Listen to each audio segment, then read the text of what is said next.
Wild and untamed, a trip through France's central Auvergne region still throws up remnants of its volcanic past. The Gentian Express train offers a unique view over this rugged but well-preserved landscape.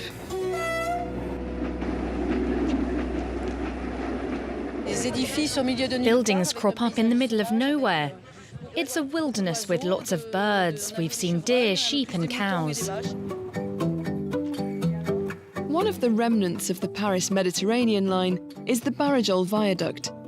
It was built by local workers in the early 1900s, and it still stands proud, 57 metres high over the Rue Valley.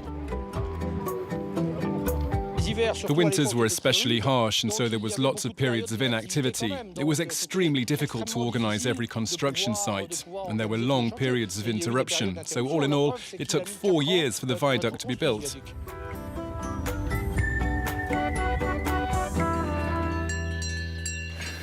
The Auvergne is also home to the gentian, a flowering plant highly sought after for its bitter but beneficial roots.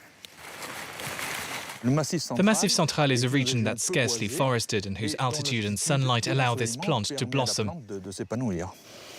A handful of locals still come out to dig up these plants. They can take home as much as 200 kilos each per day. They use a fork, which legend says comes straight from the devil. It's hard work, yes. My fork weighs 15 kilos. Traditionally, the plant is used as the base for making several alcoholic drinks. And now we have to fill the hole back up. In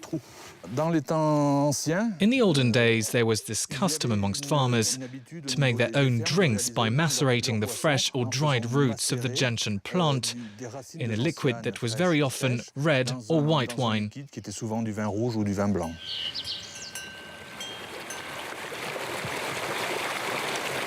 Water flows abundantly through these hills and mountains, making the region a haven for anglers. Fishing in a place like this is just a great way to discover nature.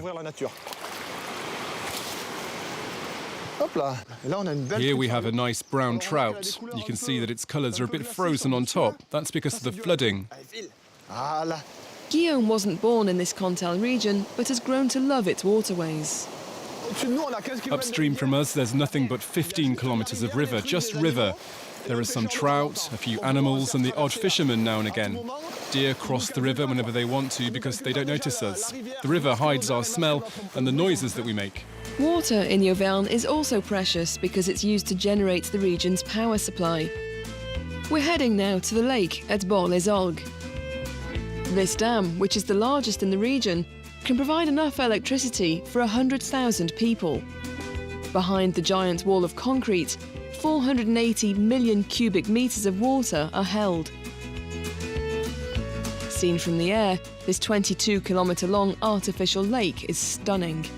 It's the ideal playground for Stan and Noé. OK, here's your little board. We'll take things slowly to begin with.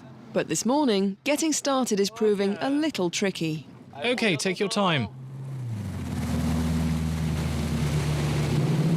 Stan is an ardent fan of water skiing and comes to train here with his brother every weekend.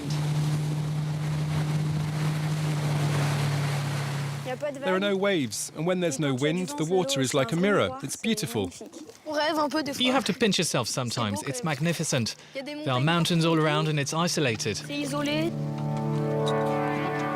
Their favourite pastime is now synonymous with the lake, but it wasn't always the case. When the dam was built in 1951, water flooded the valley. 100 or so local families from 10 different villages had to abandon their homes. It was a traumatic time that Michelle remembers well. I look elsewhere, but somehow I always look back here behind the pine trees that you can see there. That's where the village was.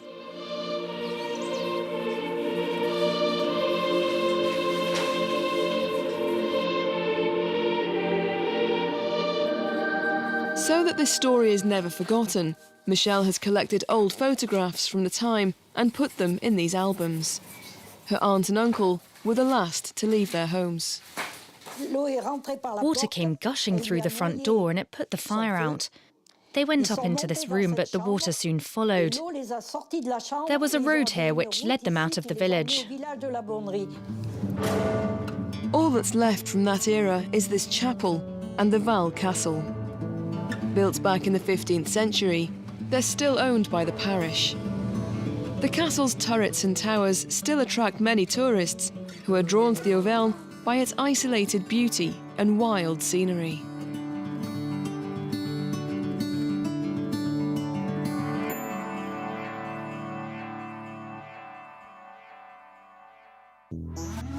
Revisited, presented by Stuart Norval.